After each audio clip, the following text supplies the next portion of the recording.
Et bienvenue dans Salarié Provisoire, le podcast qui te donne le cœur de devenir entrepreneur. Et si aujourd'hui, nous parlions d'investissement financier? Encore une fois, ça, c'est quelque chose forcément qui te vient à l'esprit. Si aujourd'hui je suis salarié, qu'est-ce que je peux investir? Où est-ce que je peux investir? Comment peut-être placer mon argent? Est-ce que c'est une bonne idée? Dans quoi? Quel montant? À quelle fréquence? Etc. etc. Petit disclaimer directement, je te rappelle que le conseil en investissement en France est interdit. Il faut être affilié de l'autorité des marchés pour pouvoir en faire. Donc je ne vais pas te donner de conseils en investissement. Toutefois, je vais te faire un retour sur en fait mon parcours. En fait, je vais t'expliquer comment et ce que j'ai pu mettre en place sur ma trajectoire donc, de salarié à entrepreneur. Où est-ce que j'ai placé mes sous? Qu'est-ce que ça a rapporté? Pourquoi pas? Dans quelle direction? Quels choix? Quelles erreurs? Quelles réflexions? Puisque ça, on y pense normalement toute sa vie. Moi, très très jeune, je vais retourner assez loin, tu vois. On va vraiment faire un retour en arrière pour que tu aies une vision, un scope que je vais qualifier de global. Très tôt, je dirais 18-19 ans, j'ai été attiré, c'est normal, hein, t'as pas de business, t'as pas de travail, par l'argent. Tu te dis, tiens, mais j'aimerais bien gagner plus d'argent, et tu te dis comment je peux transformer ce que j'ai pu gagner en faisant une petite mission qui m'a rapporté un peu d'argent, comment je peux placer cet argent? Qu'est-ce que je peux en faire? À l'époque, le premier truc qu'on m'a proposé en termes d'investissement financier, tu vas voir que c'est quelque chose de pas du tout clean, un gars m'a dit, écoute, moi je connais un mec qui travaille en banque, si tu prêtes ton compte bancaire, eh ben, il va faire un virement sur ton compte bancaire, et après on retire l'argent en espèces. C'est pas une vanne, hein. Ça me fait rire de te parler de ce genre d'anecdote parce que tu sais, c'est l'inconscience de la jeunesse où on te propose des trucs de ouf comme ça et tu te rends pas compte qu'on est en train de te dire un truc dingue. Donc j'ai dit à ce gars, ah ouais, trop bien. Alors, il faut juste que tu te remettes en perspective. C'est un moment de ma vie où je suis jeune comme tu as pu l'entendre, je fais 70 kilos, j'ai des cheveux longs, même si ça peut paraître impressionnant. J'ai des lunettes rectangulaires, j'ai vraiment une dégaine de victime, c'est terrifiant quoi. Donc ce gars-là me propose ce truc-là. Et donc, telle une victime, vraiment la victime originale, je dis oui, bien sûr, c'est génial, tu vois. Tu sais, dans les affaires criminelles, il y a toujours un gars, on ne sait pas trop ce qu'il fait là. C'est un peu la victime originale, un peu comme moi à ce moment. Tu sais, il accepte. Il dit, pourquoi vous avez accepté ça, monsieur? Je sais pas, on m'a proposé, je sais pas, putain, pourquoi j'ai gardé 800 kilos de coke dans ma cuisine, je sais pas. Mais en fait, le gars, il sait très bien, c'est parce qu'il voulait gagner de l'argent. C'est ça, en fait, la réponse. Okay, donc, les bandits trouvent des victimes originelles pour pouvoir faire des trucs comme ça. Donc, le gars me propose ça. Je dis, bah ouais, de ouf, ça va être génial. Je te file mon RIB, etc. Donc, je me rappelle, j'ai imprimé des RIB et puis je lui ai donné ça dans une petite pochette cartonnée à l'époque. Bien évidemment, comme le gars, en plus, il était con, ce gars-là, putain. Comme c'était un rigolo, c'est jamais arrivé, il a jamais réussi, voilà, on est resté dans la légende et c'est jamais arrivé. Son prénom commençait par un M d'ailleurs, je vais pas le donner en entier, mais voilà, c'était un gars qui aimait bien amener des choses un peu cheloues dans ma vie. J'ai fini par le supprimer, ou je dirais même que la vie a fini par nous écarter, puisque quand tu prends une trajectoire plutôt clean et que tu évites les embrouilles, bon là j'avoue que j'ai pas trop bien évité. Les gens pas très recommandables sortent de ta vie puisque c'est pas intéressant, on peut pas travailler avec toi. Attends, t'es trop clean, c'est chiant. Effectivement. Donc, heureusement, ça n'a pas marché. L'argent n'est jamais arrivé sur mon compte malgré de multiples mensonges. Donc ça, c'était le premier soi-disant placement. Tu vois, c'était le truc. Donc je plaçais mon compte, je prêtais mon compte pour pouvoir faire office de réceptacle et récupérer un pourcentage. Donc là, mon placement, il était plus administratif. On va dire ça comme ça. Ensuite, j'ai commencé à travailler, tu vois. Et quand tu commences à bosser, tu reçois ton salaire, ton ou tes salaires. Bon, à l'époque, comme tu le sais peut-être, je n'avais pas de loyer, je vivais avec ma mère. Donc, pour moi, c'était argent de poche, tu vois. C'était la fête, qui était entre 1800 et 2300 euros par mois. C'était génial. C'était génial, mais t'en veux toujours plus parce que t'as les plus grands rêves, tu veux aller plus loin, tu rêves de richesse, même si j'apprendrai plus tard que c'est le pire des objectifs. Et tu t'es un peu ouvert à tout. Donc on te parle de business en ligne, on te parle de trading. Et puis, tu vas vers la facilité. Tu connais, on est humain, on aime bien quand ça va vite. Tu vas pas suivre les conseils d'un gars qui te dit qu'il faut apprendre quelque chose. Vaut mieux suivre les conseils d'un gars qui dit que si tu poses 100 euros sur sa plateforme de trading, ça va en faire 600 instantanément. C'est mieux. Dans ta tête, c'est un meilleur deal, c'est plus cohérent, en plus il te montre des chiffres. c'est beaucoup plus tangible que d'aller développer une compétence. Donc, je m'oriente vers ce trading. Je me rappelle avoir créé un compte donc sur eToro, une plateforme qui existe encore.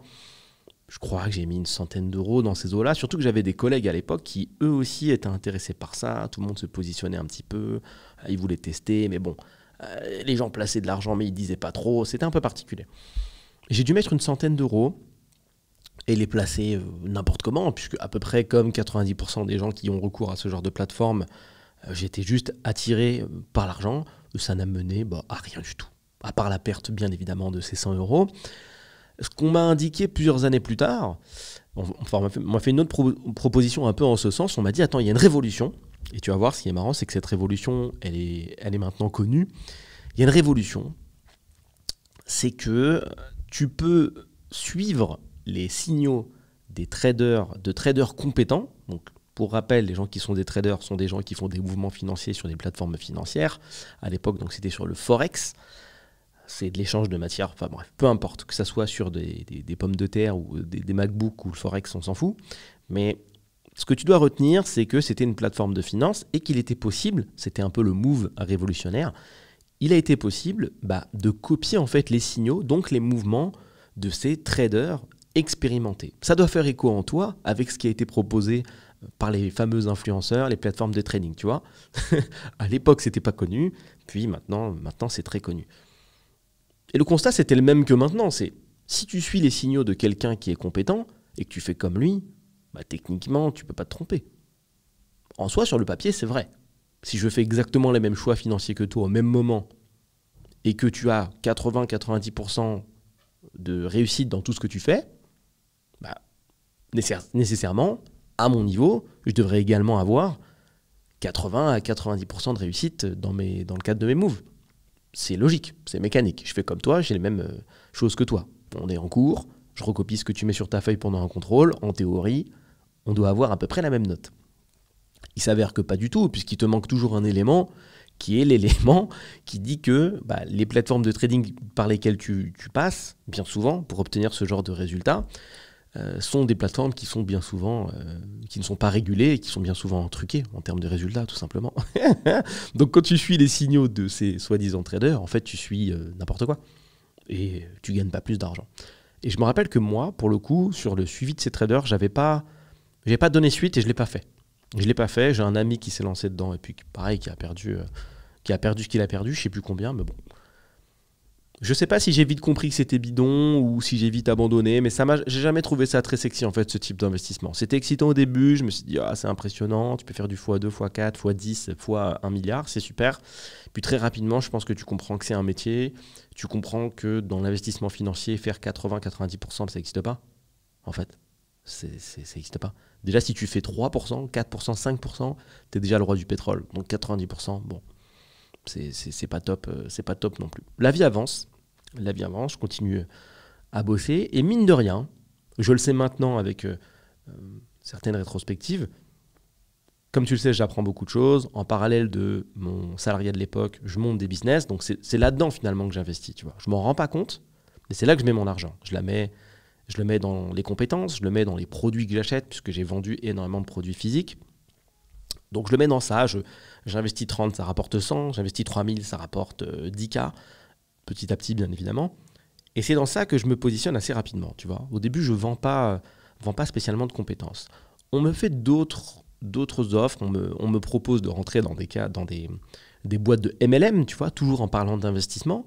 Donc multi-level marketing, donc marketing relationnel, etc. Tu sais, c'est ces boîtes qui vont te proposer des produits révolutionnaires et qui vont te dire que pour rentrer dedans, il faut que tu prennes un pack. Pack business, pack machin. J'ai déjà fait un podcast entier sur le sujet tellement ça me fait rigoler.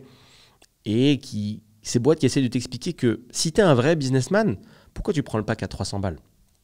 Si tu es un vrai entrepreneur, prends le pack à 1000 euros. Comme ça, tu deviens un entrepreneur chez nous. Mais entreprendre, c'est pas un truc solo que tu fais toi? Si, mais viens, tu le fais chez nous, comme ça, tu es un vrai entrepreneur. Tout va bien. Tout le monde écoute dans la salle, parce que ça se fait dans le cadre de réunions, bien évidemment, dans des endroits luxueux ou dans des endroits qui vont te renvoyer une forte valeur perçue, type salle de cinéma avec beaucoup de personnes. S'il y a beaucoup de personnes, c'est que ça fonctionne. Tu vois, tu fais automatiquement tes conclusions. Il y a une scène, des gens qui présentent sur scène avec des diapos, d'autres personnes qui présentent d'autres personnes qui réussissent, et en plus, vous êtes 50, 100, 150, 300 dans la pièce, donc de fait, ça ne peut pas être un scam, ça ne peut pas être une arnaque, ça ne peut pas être quelque chose qui va me mener ailleurs qu'à la victoire, qu'à la richesse, si je puis dire. Le mec sur scène, là, apparemment, il est diamant plus. Et quand tu es diamant plus, tu gagnes 20 000 $ par mois. S'il le fait, je peux le faire. Non. Règle qui n'existe pas. S'il le fait, je peux le faire. Non, c'est pas forcément. Je ne sais pas qui a dit ça, mais non. La réponse, c'est non. Donc, on m'a proposé ça. Et j'ai pas suivi non plus. Je suis resté quand même dans la voie du business. Comme tu peux voir, on m'a proposé pas mal de petites conneries comme ça. J'ai pas suivi.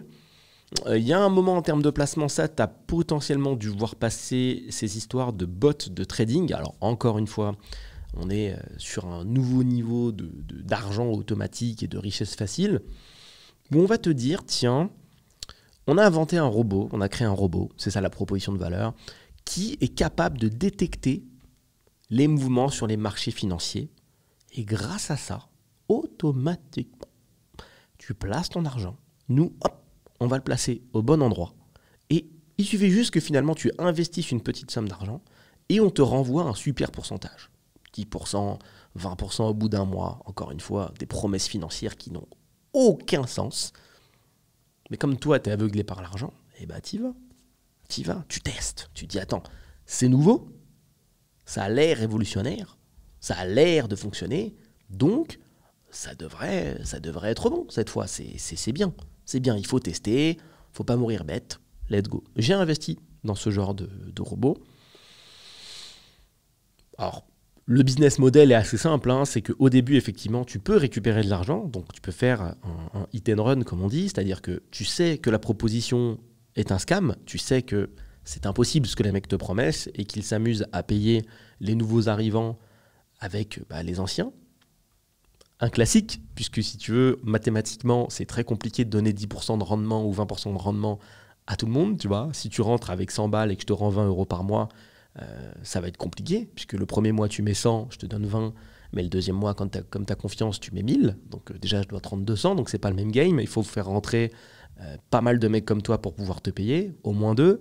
Si eux, ils vont peut-être mettre 100 balles, puis ils vont peut-être avoir le même chemin. Et question de loi des nombres, plus tu fais rentrer de personnes, plus tu as de chances de tomber sur des gros investisseurs, surtout que tu ne connais pas le niveau relationnel qu'il y a entre les gens. C'est-à-dire qu'il suffit juste que tu fasses rentrer un mec directement solide qui a envie de mettre 10K tout de suite, ou un mec qui connaît un mec avec qui il a un super lien de connexion, ou une femme avec qui il a un super lien de connexion, un super transfert de confiance, et qui va poser tout de suite 10, 15, 20 000, 50 000, 100 000. Et là, on est dans un autre game. Parce que quand un mec arrive et pose 100K sur la table, et qu'il faut lui donner 20% dans un mois, là, il faut en faire rentrer beaucoup des mecs à 1 000 €, et à 100 €, et à 5 000 €, et à 10 000 € pour pouvoir le payer une fois. Surtout que si tu le mets en confiance sur 100 et que tu le rapportes 20K premier mois, le mois d'après, il va te mettre bien. Donc tu vois, tu commences à être dans une espèce de course contre la montre au scam où tu t'es pris à ton propre jeu. La proposition de valeur fonctionne, les gens rentrent, et derrière, tu commences à avoir du mal à payer. Donc le projet, c'est de faire rentrer un maximum d'investisseurs, trouver des excuses quand il faut payer les gens, au bout d'un moment, quand tu peux plus, et puis après, tu te barres avec la caisse. Bon, souvent, tu te fais rattraper par le FBI, puisque c'est des boîtes qui ne sont pas en France, et tout ça, ça dégage en prison. On nettoie tout ça. Donc je ne sais plus combien j'ai investi, peut-être 500, 1000 €. Ça a fonctionné quelques mois, c'était super cool, jusqu'au moment où ça a disparu. Je crois que j'étais peut-être entre 8 et 10 000. Je ne sais même plus en termes de chiffres. Mais je crois que j'étais en tout cas sur mon compte, j'ai l'image de ces 10 000 €, tu vois. Et ce moment où j'essaye de retirer, donc j'avais fait quelques retraits avant, c'était passé, et ce moment, tu sais, où tu essayes de retirer, tu dis c'est ok, ça y est, je pense que c'est le bon moment, je vais arrêter. Et on te dit, bah non, en fait, ça marche pas, il y a une erreur. C'est quoi l'erreur? Non, mais c'est en cours de... Reviens la semaine prochaine. Tu reviens la semaine prochaine et on te dit, non, mais parce que... il y avait... C'est ça, typiquement, qu'on dit. Ouais, ok, reviens la semaine prochaine. Puis reviens dans 2 semaines, 3 semaines. Les mois passent, tu peux pas retirer ton argent, les plaintes s'accumulent, les groupes se créent contre le robot que tu as pu, auquel tu as pu souscrire. Et tu revois jamais ton argent. C'est terminé, c'est tout, c'est comme ça. Et tu multiplies ça par 10, par 15, par 20, par 50, par des milliers de personnes. Et puis bon, les gars sont fait attraper. Bon, après, c'est du classique. Et il s'avère que des trucs comme ça, il y en a, des robots comme ça, et des gens qui font ça, il y en a énormément. C'est vraiment pas quelque chose de nouveau, c'est pas révolutionnaire, ça existe depuis des années, et ça scamme les gens en boucle, comme ça, depuis très longtemps. C'est vraiment pas nouveau. Et je pense que ça fonctionnera toujours, tu vois. Pour moi, c'est un peu comme le marché du fitness. C'est des trucs qui n'ont pas de limite. Tu as toujours des gens dans la vie qui ont pour objectif de perdre du poids. Tu vois, c'est un truc qui bouge pas. Donc c'est pour ça que depuis 5, 10, 15, 20, 30, 50 ans, tu as toujours des nouvelles propositions de valeur sur la perte de poids. Parce que c'est une espèce de problématique refuge qui ne s'arrête jamais. Donc tu vas avoir un coup un appareil révolutionnaire, le stepper, comme ça tu peux faire des steps devant ta télé, puis après tu vas avoir, tu sais, celui qu'on voyait pendant le téléachat, là, moi je l'appelle le scooter. Tu es en position scooter, tu es en position moto, et tu ramènes le guidon vers toi, et tu ramènes les hanches en même temps. Ça c'est un truc, même ma mère a acheté ça à l'époque, quoi. T'as ça, puis après tu vas avoir X cure, X régime spécifique, tu vois, tu as toujours un nouveau moyen. Tu préfères l'hypnose? Ok, perte de poids par l'hypnose. T'es en mode kilo émotionnel? Tiens, mais c'est les émotions, tes kilos. C'est pas du tout le sport et ton alimentation. Continue à manger des McDo. Bam, on va vers une cure spéciale kilo émotionnel. Tu penses que c'est plus l'alimentation maintenant? Ok, boum, on te vend des repas déjà tout faits. T'aimes pas le solide? Il faut que tu manges des repas en poudre. Boum, on te vend des repas en poudre. T'estimes qu'il faut... T'as 5 minutes de dispo pour faire du sport seulement? 5 minutes pour ta santé? Tiens, on va te faire un nouveau programme sportif. 5 minutes par jour de sport. Et en fait, c'est marrant parce que ces business-là, ils s'appuient donc sur des business, enfin sur des propositions de valeur, en tout cas sur des problématiques qui sont comme ça millénaires, on va dire ça comme ça. Et ils trouvent toujours des angles différents qui s'appuient sur les envies insatiables du marché qui est en face. Tu vois, le gars qui est en face, ou la femme qui est en face, sur un marché comme ça, il a un objectif qui est réel, qui est de perdre du poids, mais il a aussi des envies insatiables. C'est-à-dire qu'il rêve de perdre du poids, mais il veut continuer à manger des burgers tous les jours. Il rêve de perdre du poids, mais il veut s'entraîner 3 minutes par jour, grand maximum, il n'a pas le temps. Il rêve de perdre du poids, mais il aimerait bien rester assis en même temps. C'est à tour des mélanges comme ça. Donc, marketingment parlant, il y a des gens qui réfléchissent et qui se disent, tu sais quoi? Son objectif, c'est ça, mais ses envies insatiables, c'est ça. Donc en gros, si on arrive vraiment à connecter son objectif à une ou des envies insatiables, il vaut mieux en prendre une, c'est plus simple, finalement on pourra lui vendre notre sauce assez facilement. Et dans ta tête, tu peux créer des petits contresens comme ça, tu vois, avoir le permis en 1 heure. On peut faire l'exercice, c'est marrant. On prend des choses que les gens veulent et on les connecte à des envies impossibles, à des envies insatiables, tu vois, des envies impossibles, des trucs que personne ne peut honorer. Avoir le permis en 1 heure. Trouver l'amour avec long terme en 10 minutes. Perdre du poids avec 1 minute de sport par jour. Et tu vois, à chaque fois, ça donne des propositions qui te font un petit truc au cœur, qui te font dire Et ça, c'est le concept de la proposition de valeur. C'est important dans ton business, d'ailleurs, je rebondis. Si demain tu crées un business ou si tu possèdes un business, tu dois avoir une proposition de valeur qui fait un petit truc au cœur. Attention, proposition de valeur éthique. On délivre ce qu'on propose. Tu vois ? Je reprends la proposition de valeur de chez Scalable que tu dois déjà connaître.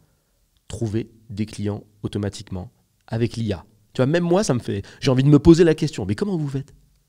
Quand tu crées ta proposition de valeur, c'est ce qu'on doit dire. Mais comment ? Dis-moi en plus. Le permis en 1 heure ? Comment on fait ?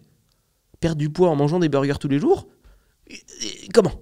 Explique-moi comment tu sais la découpe, je veux savoir combien ça coûte. Tu vois ? Quand tu as une proposition de valeur comme ça, tu attires énormément de personnes et ensuite, il faut que tu développes ton discours commercial. Je reviens sur l'investissement.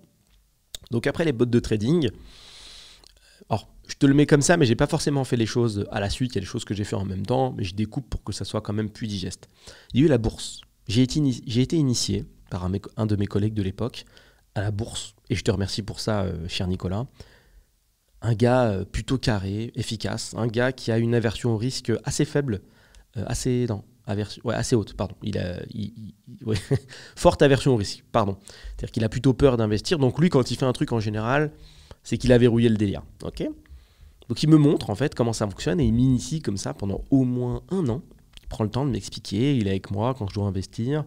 il est avec moi quand je dois combattre la peur de l'investissement boursier, parce que c'est particulier d'investir en bourse, tu vois, c'est spécifique, tu mets de l'argent quelque part, tu sais pas trop sur quoi tu investis au début, tu comprends pas spécialement ce que tu es en train de faire, puis en fait tu développes des espèces de peurs que tout le monde, enfin tous les gens qui ont déjà investi de l'argent connaissent, et je vais te les donner après. Et là, voilà, j'ai eu ce gars-là qui était là pour moi, pour m'expliquer, me dire, tiens, fais ci, fais ça, fais ce move, regarde ce matin, j'ai fait 100, 200, 300. Et du coup, c'est marrant parce que ça donnait des journées de travail où, avant de commencer la journée, tu vois, on discutait, on faisait quelques placements. Quand la bourse ouvrait, parce que ça ouvre à 9 heures, avant même d'écrire la première ligne, de faire la première action, on avait déjà gagné l'équivalent de la journée. Donc tu vois, il est 9 heures. 9h05, on avait programmé déjà des achats, des reventes ou des reventes du jour d'avant. Et boum, on générait 100 euros, 200 euros, 300 euros. Donc ça, c'était, tu vois, un des nombreux paradoxes qui ont pu m'amener vers, qui a pu m'amener vers le fait d'arrêter complètement à terme de travailler et à me concentrer 100% sur le business. Donc ça, c'était super agréable. En termes de peur d'investissement boursier, ce que tu vas avoir au début, et je te souhaite de passer par là et d'investir des choses, c'est que tu vas développer une espèce d'addiction, de vérification, de surveillance. C'est-à-dire que tu vas placer ton argent. Et comme la bourse, c'est fluctuant, alors moins fluctuant que ce que tu penses, après, ce n'est pas un podcast sur la bourse, tu vas vérifier toutes les 2 secondes. C'est-à-dire que tu vas acheter une action, par exemple, chez Total Energy, qui coûte 50 euros. Voilà, tu en prends... j'ai pris une, c'est peut-être un peu léger. Tu en prends pour l'équivalent de 1000 euros. Voilà, donc déjà tu places 1000 euros. Je peux t'assurer qu'au début, ça te soulève le cœur. Tu te dis, waouh, j'ai mis un demi-salaire. Qu'est-ce que je suis en train de faire? C'est un truc de ouf. Imagine, je perds. Donc ça te met une pression de ouf. Et le but, entre guillemets en bourse, hein, bien sûr de gagner de l'argent, est d'attendre que l'action vale plus cher que ce que tu l'as acheté à la base. Je rappelle que des actions, c'est des fragments virtuels d'une entreprise, donc tu peux acheter pour 50 euros de total ou plus, tu vois. Donc là, on est sur 1000 euros, donc tu feras la division pour trouver le nombre d'actions que ça fait. Tu as tes X actions.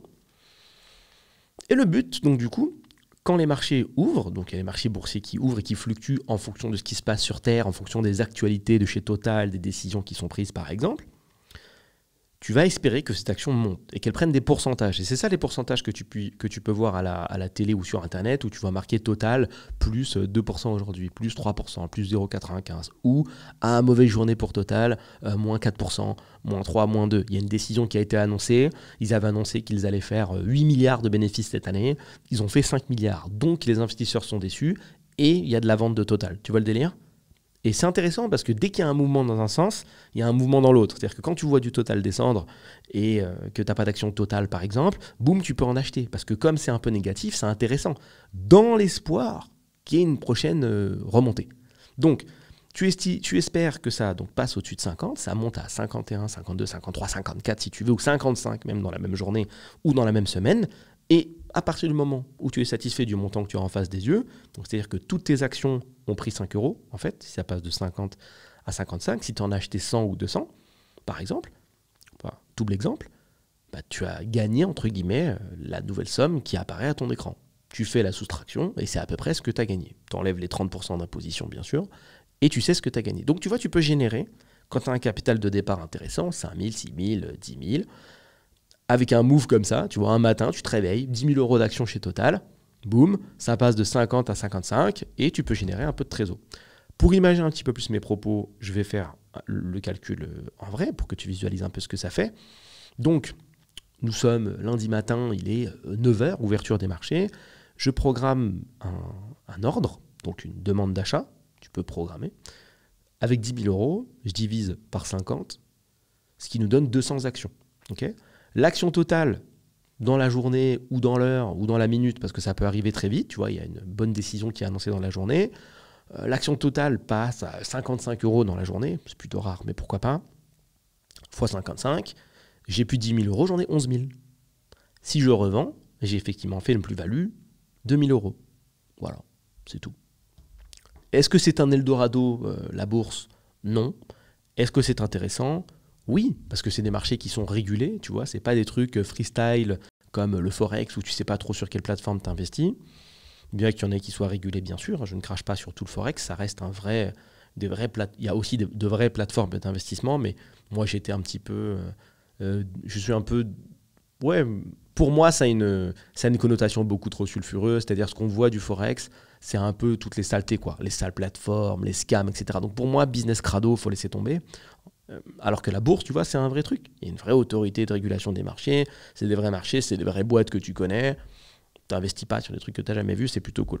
C'est plutôt cool. Donc, je peux te recommander de t'intéresser à la bourse. Moi, je trouve que c'est quand même un petit must-have dans la vie de se positionner parce que, si tu veux, en termes de juste rentabilité de statistiques, tu es forcément rentable à 7 ans. Ce qui est bien, c'est qu'on a un petit peu d'historique en fait sur ce qui a pu se passer en bourse. Donc, on sait. Attention, parce que les résultats passés ne seront pas forcément équivalents aux résultats futurs. C'est le concept de la bourse et de la vie. C'est pas parce qu'il y a eu le Covid en 2000X qu'il y aura tous les X années un Covid, même si, admettons que ça arrive tous les 10 ans, tu vois. Ça veut pas dire que dans 50 ans, il y aura le Xème Covid. Pas forcément, tu vois. On sait jamais ce qui peut se passer. Autant qu'on n'aurait pas pu anticiper le Covid. Autant que la période Covid pour la bourse... Wow, je pense que j'ai jamais généré autant de trésor avec la bourse qu'à ce moment-là. C'était incroyable. Je reviendrai dessus. C'était vraiment le Lidl de la bourse. J'y reviens. Donc, tu fais tes petits placements. Je trouve que c'est un must-have dans la vie de s'intéresser un peu à ça. C'est trop décrié, en fait. C'est trop décrié. Il y a trop de gens qui disent que la bourse, oui, c'est le loto. Enfin, il y a une sale vision, tu vois, qui est un peu casino. C'est dommage, c'est un peu la vision à la française parce qu'on n'a pas été éduqué. Il n'y a pas trop d'éducation financière. Donc, on part du fait que voilà, c'est ça la vision des gens. La bourse, c'est le loto, c'est le casino, c'est n'importe quoi. Tu peux perdre tout ton argent, blablabla, blablabla. Bullshit. Reste tranquille. Dis pas n'importe quoi. C'est pas du tout le casino. Tu peux investir correctement. Tu peux perdre ton argent comme tu peux perdre ton argent ailleurs. Perso, j'ai perdu de l'argent seulement quand je l'ai voulu. C'est-à-dire que j'ai estimé que c'était descendu trop bas et j'ai revendu. Mais dans 100% des cas, et je te le dis parce que j'ai regardé les stats et que j'avais des petits tableaux carrés, dans 100% des stats, j'ai perdu de l'argent parce que j'ai pris des décisions émotionnelles. Je te donne un cas de figure. Tu prends une action chez Total, 50 €, et ça descend. Il y a une sale décision qui est prise en interne, ça descend. 48, 45, 40, 39, 38. Et tu vois la somme qu'ils font. Tu vois tes 10 000 €, ils fondent comme neige au soleil. Ça descend. Tac, tac, tac, tac, tac. Émotionnellement, tu te mets psychologiquement un palier, tu te dis attends, là si ça descend en dessous de X, je sors, je revends, même si je perds. Je préfère perdre 2000 que 10 000. Allez. Mais au final, une fois que tu as fait ta vente, tu es soulagé, que tu as perdu tes 2000 € et que tu regardes la courbe, tu te dis je suis con parce que si j'avais laissé tourner 6 mois de plus, 1 an de plus, 2 ans de plus, en fait ça serait remonté. J'ai été dans l'émotion et j'ai fait une erreur. Ce qui me permet de te donner un tips important si jamais tu te mets à investir en bourse. Attention aux émotions. C'est les émotions qui vont te faire regarder toutes les 2 secondes. C'est les émotions qui vont te faire prendre ce genre de décisions qui n'ont pas de sens. Je sais que le passé n'est pas forcément à l'image du futur dans la bourse. Néanmoins, ça donne un indicateur qui peut être rassurant. Et moi, ma vision maintenant, c'est que avec mes pauvres petits 10 000 €, ou même un petit peu plus, même beaucoup plus tard, je suis qu'un petit porteur. Tu les vois passer, les actionnaires solides. En fait, tu vois les ordres. Donc, tu vois les gens qui vendent. Là, je t'ai parlé de 200 actions pour 10 000 €. Mais tous les jours, tu vois des 1500 actions, des 2000 actions, des brutes. Et tu comprends un truc très simple, c'est qu'il y a des gens qui ont beaucoup plus d'intérêt que toi que Total monte. Tu n'es jamais qu'un petit porteur. Prends tes miettes et va-t'en. Donc, arrête de croire que tu as une vraie place sur le marché boursier. Arrête de croire que ton placement est important et reste tranquille. T'embête pas avec les émotions. Ça descend, laisse descendre. C'est Total. Si Total ferme en France, mais je sais même pas si c'est concevable. En fait, si tu veux, c'est des boîtes qui sont tellement solides qu'elles sont devenues étatiques. C'est-à-dire que tu arrives à un tel niveau de business que tu as des ramifications dans le cadre de l'État, tu vois. Il y a des accords. L'argent, c'est plus un problème du tout, du tout. On a besoin de toi pour faire fonctionner la France. C'est qui le concurrent de Total? Qui demain, si Total ferme, arrive et dit « Ouais, moi j'ai monté mon business, je vais remplacer Total. » Ah bon? Avec quels moyens? Est-ce que c'est un petit mec comme moi qui peut monter une boîte comme ça? Non. Même si je sais comment ça fonctionne, le business, etc. C'est un autre game. C'est un mélange businesso-politique. Il y a des gens qui ont un intérêt beaucoup plus fou que toi que Total fonctionne. Donc même quand tu le vois tomber, accroche-toi au navire, telle une petite huître. Ne t'embête pas. Prends le temps, on arrivera à bon port. On arrivera à bon port. Et sur chaque décision, je te le répète, que j'ai pu prendre, parce que tu te connectes quand tu es en bourse, tu te connectes que à des grosses boîtes du CAC 40, donc les plus grosses boîtes de France, mais personne n'a intérêt à ce qu'elles crament en fait. Donc bien sûr que ça va être corrigé. Si demain Total descend trop bas, on va la trouver la thune, à injecter dans la boîte pour la faire remonter. C'est pas un problème, t'inquiète pas. Ça va être OK. Ça va être OK. Donc attention avec les émotions et tu verras, si tu te mets à investir, tu développeras ce petit stigmate un peu, cette habitude un peu humaine finalement, qui est de vérifier toutes les 5 secondes ce qui se passe. Ça monte, ça descend, ça monte, ça descend. Oh, c'est monté, je vais vendre un peu.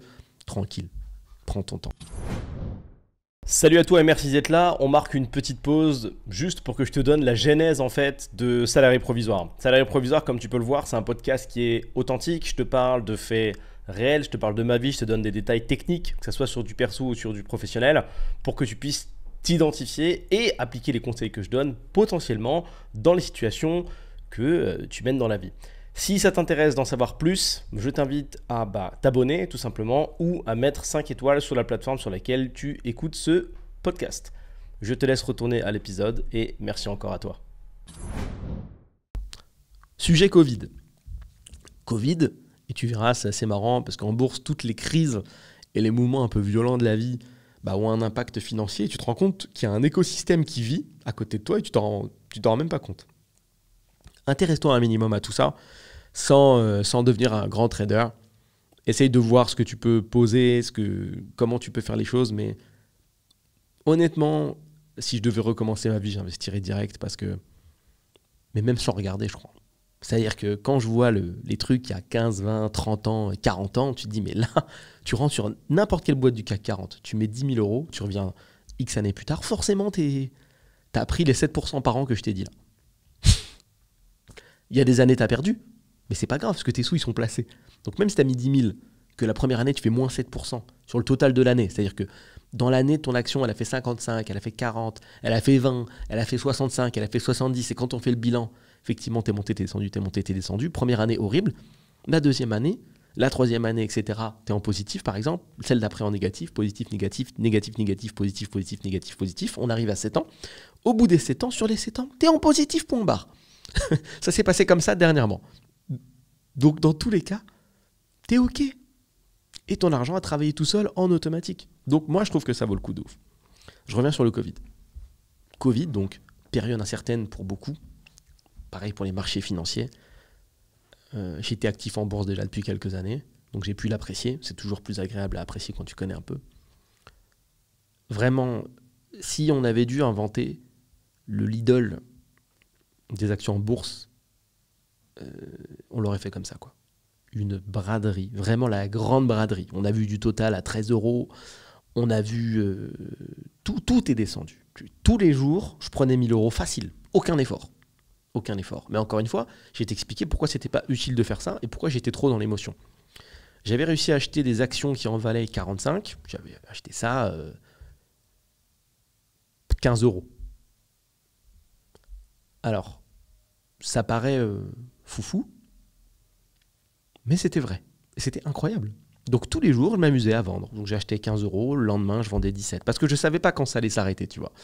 Beaucoup d'émotions, beaucoup trop. Donc je vendais comme ça, tu vois. Tu poses 10 000 euros jour 1, le lendemain t'arrives, 9h10, boum, t'as fait 1 000 euros. Incroyable. J'ai des vidéos de ça, j'ai des screenshots de ça tellement c'était fou. Je vais peut-être essayer d'en retrouver pendant que je t'explique, ça peut être marrant. Donc je faisais des allers-retours comme ça un petit peu tous les jours. Comme je te l'ai dit, toutes les crises amènent à des grands mouvements comme ça, ça reprend un peu, tu sais, le slogan qui dit le malheur des uns fait le bonheur des autres, tu vois. C'est une période qui est compliquée, mais c'est une période dans laquelle je pense qu'il y a des gens qui se sont enrichis de ouf. Moi, je peux pas dire que je me sois enrichi de ouf, mais en tout cas, j'ai gagné de l'argent, ça c'est sûr. Et j'ai fait des allers-retours comme j'ai pu te le dire.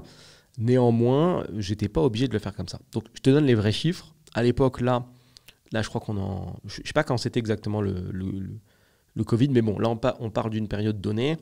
Là, j'ai 50 000 en invest, okay, à ce moment-là.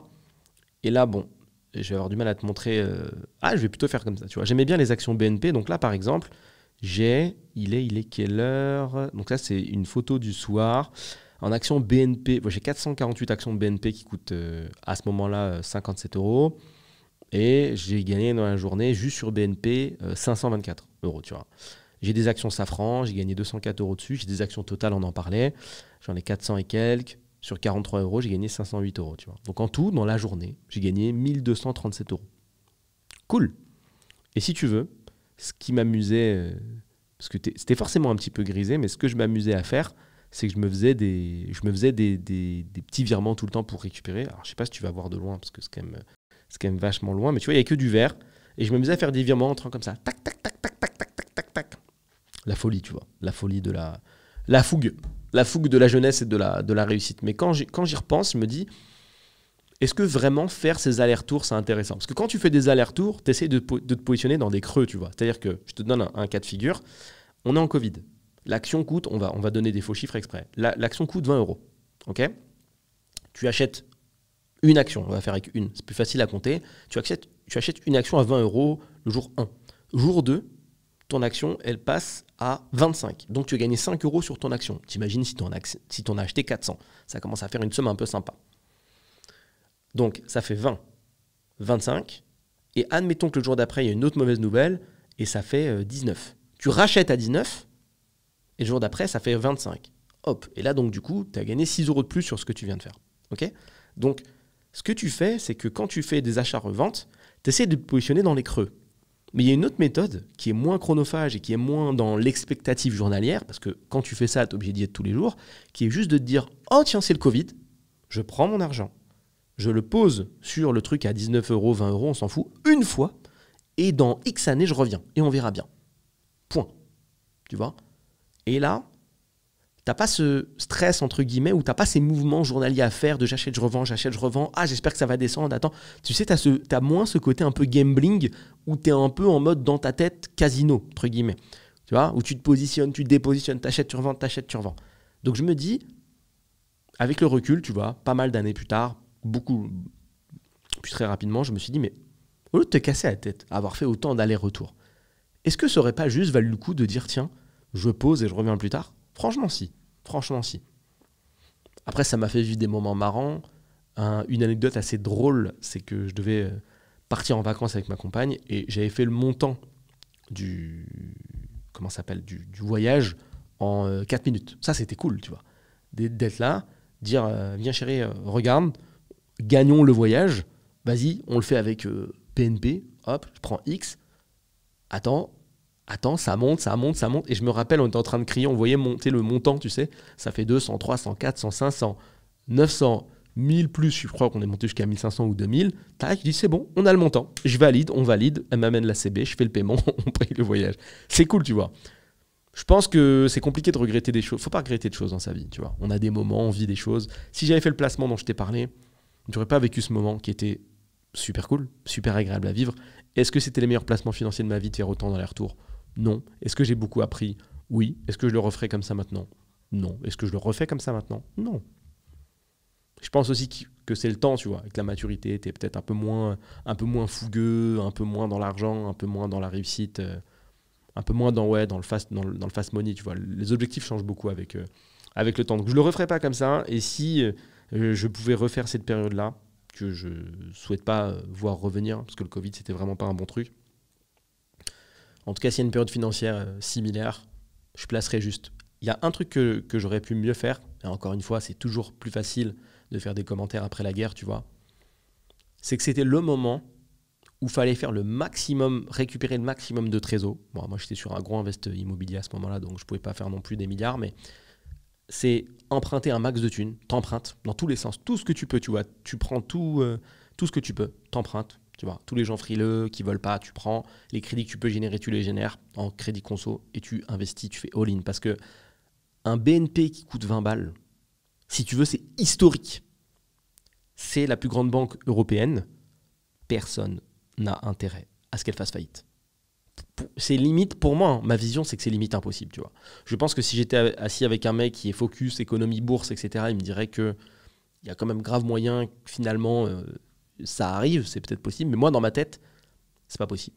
Je me dis qu'il y a trop d'intérêt, il y a trop un mélange étatique chelou, c'est trop important, tu vois, pour que ça fasse faillite. Il y a peu de chance, tu vois. Il y a vraiment très, très, très, très peu de chance. Donc, le meilleur move que j'aurais pu faire, c'était ça, tu vois, à ce moment-là. C'est toujours intéressant de savoir, tu vois, comment tu aurais pu faire le power move de ta life sur ça. Je pense que je l'aurais fait comme ça. Full all-in, détente, pas d'aller-retour. Tu laisses vivre et tu regardes. Je vais te dire aujourd'hui combien coûte l'action action BNP pour que tu vois. Hop là. Elle coûte 63 euros, tu vois. Elle coûte 63 euros. Donc, tu vois, dans tous les cas, ça aurait été rentable. Dans tous les cas, ça aurait été rentable. C'est une action qui, depuis 5 ans, a pris 42%. Donc, tu vois, sur n'importe quel montant que tu poses, tu rentres à... Je vais te dire... Admettons que tu rentres dans la période de la mort à 20... Ouais, dans ces eaux-là, à 24 euros. Il y a un moment, il y a eu un 24 euros, tu vois. Je reprends mon exemple avec mes 40 000, tu vois. Ou mes 50 000, c'est mieux. Tu divises par 24 euros, ça te donne 2000 actions, tu vois. Enfin, 2083 actions. 2083 actions multipliées par aujourd'hui. Tu te dis, ah bah tiens, je vais revendre aujourd'hui, je vais voir. Fois 63, ça fait 131 000 euros. Est-ce que tu t'es embêté à faire du gambling? Est-ce que tu as fait des allers-retours? Non, juste à laisser. Tu as laissé vivre et tu as fait un power push. Très facile. Donc si tu as des enfants, puis tu vas avoir des enfants, si tu as de la trésor, pense à ça. Puisque si tu prends ça à l'échelle de la vie, tu te dis qu'en fait, ça, c'est un des moyens en fait, pour tout faire péter, tu vois. C'est un des moyens pour tout faire péter. Si j'avais commencé à investir à l'époque où moi j'ai commencé à travailler, en fait, j'aurais pu vivre, tu vois, ça va te donner une image assez marrante, mais j'aurais pu vivre une espèce de période Covid. Quand j'ai commencé à bosser, cette action elle coûtait 29 euros. Ok ? Le temps est passé, elle est montée, 30, 40, 50, 60. Et quand il y a eu justement X années plus tard la période Covid, elle est repassée par un petit pli, par ce fameux 24 euros, alors qu'elle était en forme, tu vois, à 40, à 50 euros. Et c'est marrant de se dire que, tu vois, cette espèce de règle de tous les 7 ans, elle est vraiment vraie où tu as vraiment des pics, des trous. Pour une raison X, Y, c'est une séquence, il y a des trous. Il y a des trous. Et ce que je t'ai pas dit et ce que tu peux faire, c'est que quand, par exemple, tu investis... On va faire le calcul à l'envers pour voir. Regarde, on fait le calcul à l'envers. Parce que là, je t'ai dit 131 000 euros. Mais prenons les 50 000, on les divise par 24 euros, ce qui fait qu'on a 2083 actions toujours. On les multiplie, donc là je suis à 24, on les multiplie par 55, c'est le maximum que j'aurais pu voir. Ça fait 114 000. Et imagine que tes 114 000 se retransforment en 24 par 2083. Se retransforme en 50 000. Ça veut dire que tu as fait 50, tout 131, tout 50. Si tu mets les émotions là-dedans, t'es mort. Tu te dis, mais pourquoi j'ai pas vendu, etc. Alors que si tu patientes, c'est OK. Et je dirais même qu'au moment où ton 50 se transforme en 131 et que X années plus tard, il se transforme en 50, tu sais ce qu'il faut faire? Acheter. Et c'est là qu'il faut être solide. C'est que tu as vu l'aller-retour et que tu te dis quoi? Ça descend, j'alimente. Et c'est ça et c'est encore une fois le mindset qui fait la différence. C'est est-ce que tu fais un placement pour gagner de l'argent vite ou est-ce que tu fais un placement de vie? Si tu es sur un placement de vie et que tu es sur une horizon à 50 ans, tu vois, qu'est-ce que tu en as à faire que tu aies une variation sur 10 ans? C'est 1/5 de ta durée de placement. On s'en fout que tu sois passé à là où tu étais. C'est pas grave, ça remontera. Et tu vois, là, pendant ce Covid, j'aurais forcément pas été au même stade parce que j'ai commencé à travailler il y a très très très très très longtemps. Donc je mets mes petits j'aurais pas eu 50 000, mais c'est pas grave. Admettons que j'ai les 50 000 et je les pose. J'ai tellement gâché d'argent quand j'ai commencé à bosser que j'aurais très bien pu faire ça. Hein. Première année, je crois que j'ai dépensé 20 000 euros. J'aurais pu les mettre là, tu vois. Donc admettons que tu les mettes là. Tu vois, tu te positionnes. Le Covid arrive. T'as plus 20 000 qui sont placés. T'as 70 000, tu vois. T'as 70 000. Et quand tu ressors de là et que t'as ton 2083, ton 70 000 divisé par 2083, j'ai fait une connerie. Ouais, c'est bon. T'as ton 70 000 divisé par 24, excuse-moi, je me suis trompé. Bah, t'as 2900 actions, tu vois. Et quand tu multiplies par 63 actions du jour, bah, ça fait 183K. Cool! Tu vois, cool! En fait, tu continues à investir. Tu es, comme on dit au poker, en continuation bet. Tu continues à investir, tu vas et tu ne te poses pas de questions. Donc, si tu n'as rien mis en place comme ça dans ta vie, essaye de reprendre un peu les anciens graphiques. Regarde sur les sociétés qui sont connues. Te casse pas la tête à prendre des trucs un peu obscurs. Ouais, j'ai entendu parler d'une société de pharma qui est au Brésil. Elle va péter, je te jure. Non, non. Reste sur les grandes choses. BNP, Total, Safran. Prends les mastodontes, te casse pas la tête. Positionne ton argent si tu veux dessus. Le montant que tu veux. Mais si tu es amené à faire ça, positionne-le long terme. Ne cherche pas à gagner de l'argent dans l'année. Pars du fait que c'est comme ça. Et donc, je le place quand même. Si tu as des enfants, parce que c'est possible aussi, essaye de leur faire ce chemin-là avant même qu'ils soient conscients. Et tu verras que s'ils rêvent de faire de grandes écoles ou s'ils rêvent d'acheter des choses importantes dans leur vie, donc ça peut être de faire un méga voyage pour aller étudier ou X choses, en fait j'ai dit 2 fois la même chose mais peu importe, tu connais pas leurs rêves et puis tu sais pas combien ça va coûter, tu seras bien content d'avoir 20, 30, 40, 50, 100 cas devant toi. C'est pareil pour les intérêts composés, tu vois. Ce qui me donne une transition toute intéressante. Donc, on a eu cette période de bourse qui était très sympathique, qui est toujours sympathique. Et ce qui est venu trop tard encore, c'est dommage que j'ai pas eu cette éducation financière plus tôt. Ça aussi, c'était un banger. Bien sûr, les intérêts composés. Alors ça, c'est pareil, ça commence à faire du bruit comme si c'était sorti il y a 2 jours, mais ça n'est pas le cas. Sache que si tu mets à disposition de grandes entreprises, comme Total par exemple, ton argent et que tu investis à répétition pendant longtemps, Total va te verser, j'ai pris Total mais j'aurais pu prendre autre chose, tu vois, Safran encore une fois, ou autre grosse boîte, Carrefour si tu veux, je ne sais pas s'ils sont cotés en bourse mais peu importe. Prenons BNP, comme ça tu as un vrai exemple. Si tu investis à répétition tous les mois, de manière régulière pendant 15-20 ans, je sais c'est pas sexy mais tu vas voir, il s'avère que ces boîtes en question te doivent des intérêts.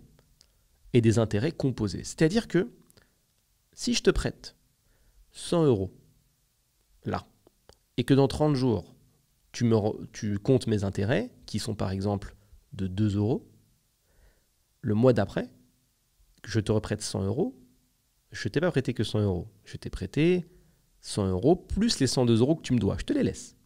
Donc ensuite, les intérêts du mois d'après, ils sont plus sur 100, ils sont sur 202. Et ainsi de suite. Et on dit composé parce que ça se compose dans la mesure où tu as un pourcentage qui vient amener un pourcentage du pourcentage du pourcentage du pourcentage. Très insignifiant au début. Vraiment pas sexy, ça fait pas rêver. Maintenant, tu vas voir à quel point c'est une dinguerie ce que je vais t'expliquer. On prend 300 euros. Ok ? On prend 300 euros. Tu imagines que tu investis 300 euros par mois sur ce que je t'indique là, donc sur les intérêts composés, sur la boîte que tu veux. Est-ce que 300 euros par mois d'investissement de mise de côté, c'est beaucoup ? Non, c'est peut-être quelque chose que tu vas mettre en épargne. C'est pas énormément d'argent. Si vous êtes 2 parents, 150, 150. Si vous êtes 2 personnes, 150, 150. Pas fou. Ok ?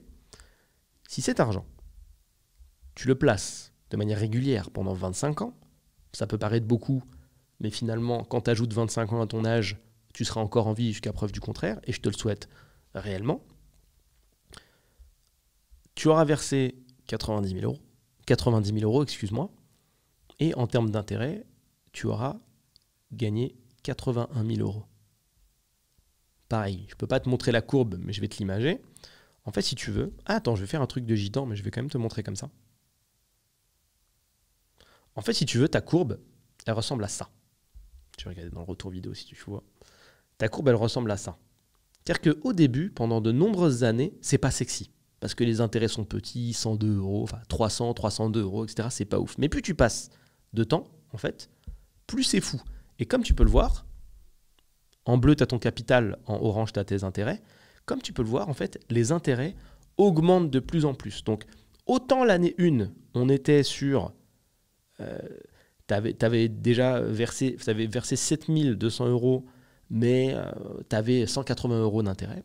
Autant sur les dernières années, j'y vais même prendre la dernière pour que tu vois la dinguerie, en termes de versement, tu es à 90 000 et les intérêts, tu en es à 81 000. Donc on n'est plus du tout dans le même game. Les intérêts mensuels sont énormes, sont énormissimes. Et ça, tu vois, je trouve que c'est un move, et mes parents ne le savaient pas, que j'aurais trop aimé avoir en étant plus jeune. T'imagines, Ton enfant, il a 0 année. Tu commences à t'éclater avec des intérêts composés. Et quand il a 25 ans, pour rigoler, je vais mettre 20, tu vois. Voici 25. Le moment où il commence à taffer peut-être, tu vois. Finit ses études s'il veut faire des études.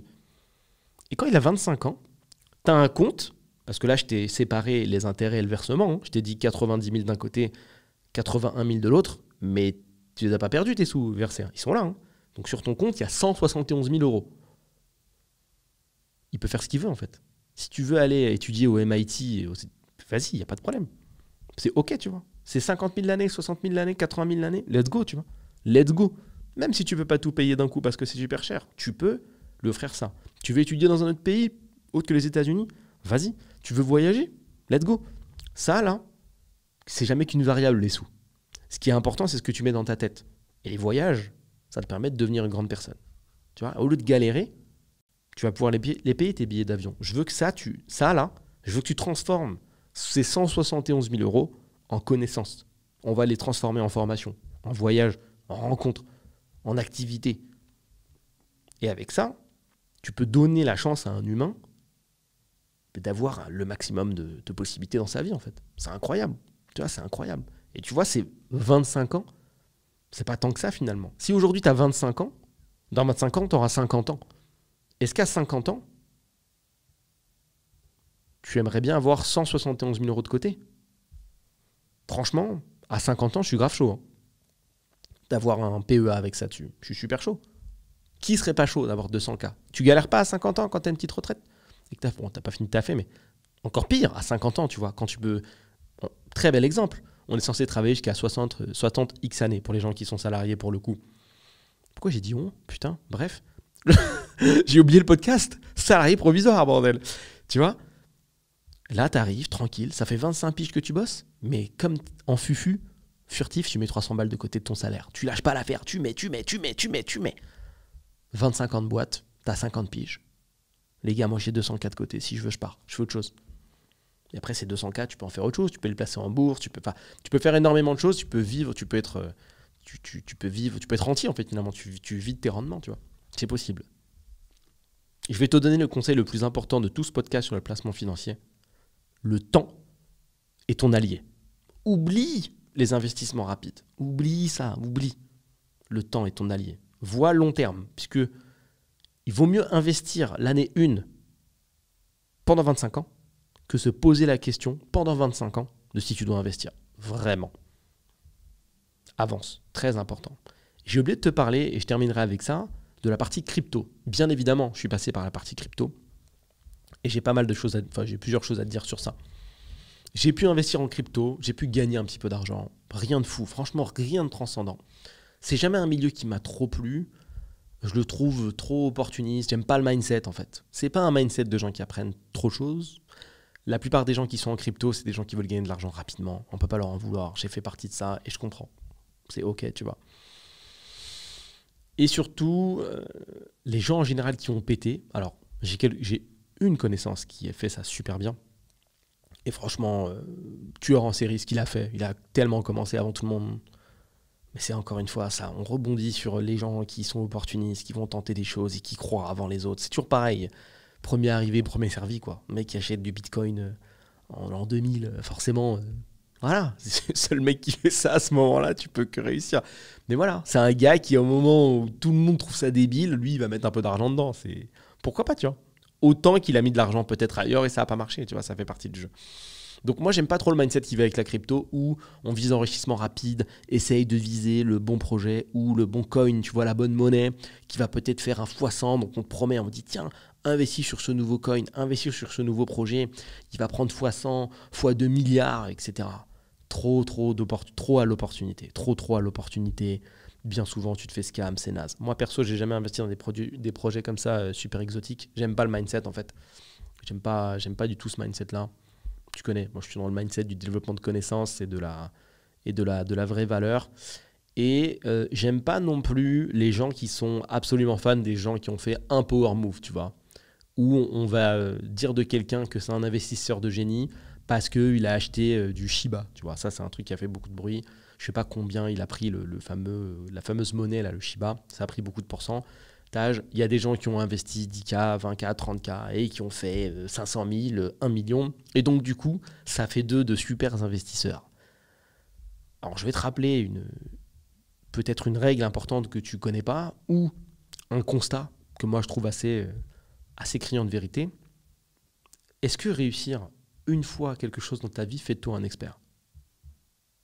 Est-ce que si je prends mon panier, je vais sur un terrain de basket, je prends mon ballon de basket, je shoot à l'envers, sans regarder, est-ce que ça fait de moi un joueur de la NBA? Je pense pas. Est-ce qu'un mec qui a mis 10 000 € sur le Shiba qui est millionnaire, ça fait de lui un bon investisseur? Je pense toujours pas. C'est pas parce que tu as fait un move une fois, tu n'as aucun track record sur ce que tu fais, tu n'as pas de background, tu n'as pas de réflexion, tu as senti au feeling. Le feeling, ça vaut rien en finance, ça veut rien dire. Ça veut rien dire. Soit tu nous donnes des éléments spécifiques qui t'ont permis d'analyser la chose et let's go, ce qui est impossible sur un coin, soit tu te tais. Mais fais pas le grand investisseur. Et il y a des mecs qui ont fait un move et qui vendent des formations sur ça. Ça me vénère un truc de ouf. Ça me vénère. Tu vends rien et on t'adule parce que tu as fait un bon move. Pour moi, c'est vraiment l'équivalent du panier de basket à l'envers. Ça fait pas de toi un grand joueur. Tu sais pas dribbler, tu n'as aucune analyse de jeu, tu sais pas faire une passe. Ça se trouve, tu sais même pas mettre un panier normalement. Tu as juste jeté ta balle à l'envers et tu as marqué de loin. C'est tout. Ça fait pas de toi... Oh, j'ai oublié le nom du gars, du super basketteur qui nous a tués pendant les JO. C'est pas grave. Oh la honte. Ça fait pas de toi Michael Jordan. On va prendre ce gars-là, c'est pas grave. Ça au moins tout le monde a la référence. Donc... Crypto, pas fan. Je dis pas forcément que c'est une mauvaise chose. Je pense que vraiment, tu peux mettre en place une stratégie d'investissement qui correspond à peu près à celle de la bourse. C'est un truc qui est un petit peu plus exotique. Donc, ouais, faire des petits placements comme ça sur le Bitcoin, laisser vivre, je pense que c'est une bonne idée. Ouais, je pense que c'est une bonne idée. Encore une fois, c'est pas un conseil, parce que moi, c'est pas, en plus, c'est même pas quelque chose que je fais. Donc, c'est pas un conseil, mais c'est une vision. Je pense que c'est un bon move. Comme d'hab, tu vois, tu te réfères aux grands trucs. Et moi, si je devais placer là-dessus, je reprendrais les moves que j'ai pu faire avant et placer plus sur des choses qui sont bien en place, type les grosses monnaies qui sont super connues, plutôt que d'aller chercher des projets exotiques. J'ai vu trop de gens rêver, en fait, placer sur des projets exotiques, me dire non, ça va être génial, c'est sérieux, ils ont fait un site web, donc forcément c'est sérieux. Ah bon? Et puis après, 6 mois plus tard, voir le truc disparaître, quoi. Un peu dans le même genre que les bots de trading, quoi. Où tu suis une espèce de tendance, tu crois que c'est génial, que c'est carré, et en fait, les mecs, ils te scamment, tu vois. Pareil, ils font semblant, et ils disparaissent avec la trésor. Je vais m'arrêter sur ça. Petit rappel, dans la description, toujours, si tu as une idée de podcast, n'hésite pas à cliquer et à me poser, en fait, tes questions, ou à m'envoyer tes idées. Dans tous les cas, que tu me poses une question ou que tu m'envoies une idée, j'en ferai un podcast. Il faut que tu le saches, parce que c'est important de faire kiffer la communauté. Vous êtes beaucoup à m'envoyer des messages. Continuez, c'est toujours un plaisir de pouvoir échanger avec vous sur Insta, par mail. Vous passez par le canal que vous souhaitez. Autre lien disponible dans la description, bien sûr, le bootcamp. Tu peux t'inscrire au prochain bootcamp, rencontre physique, business. Une journée ensemble, on parle que de business. Je viens avec la même casquette. On va dans une salle de conférence. Ça déglingue. Tu veux développer un projet, tu veux comprendre comment trouver des clients, tu veux comprendre comment on fait du business en ligne. Je te donne des tips que bien sûr je ne peux pas te donner dans un podcast parce que ce serait un petit peu long, un podcast de 8 heures. Tu rencontres, tu fais du networking, ça tue. Tu as la rediffusion des derniers bootcamps également dans la description. Si ça t'intéresse, tu peux te les procurer, c'est dispo. Et sur ce, je te souhaite une bonne journée ou une bonne soirée en fonction du moment auquel tu regardes ou que tu écoutes ce podcast.